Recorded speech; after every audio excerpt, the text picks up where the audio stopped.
आज मी बनवणार आहे पालक भजी। तर सगळ्यात पहिले मी टाकणार आहे याच्यात बेसन, मग नंतर मी टाकणार आहे याच्यात मिरची। मिक्सरमधून मिरची सगळी काढून घेतली।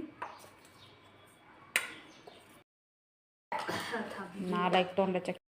याच्यात जिरे घेणार आहे टाकणार, मग नंतर 1 चम्मच मीठ त्याला मिक्स करायचं।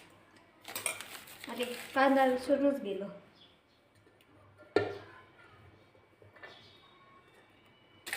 मग याला मिक्स करायचं, नाही पाणी टाकायचं। आता याला मिक्स करायचं। भजीला तळत आहे।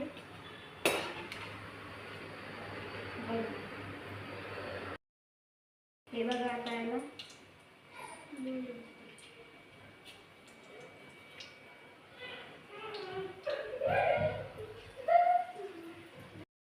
रेसिपी आवडला तर चॅनलला लाईक, सबस्क्राईब व शेअर करा। Thank you, bye.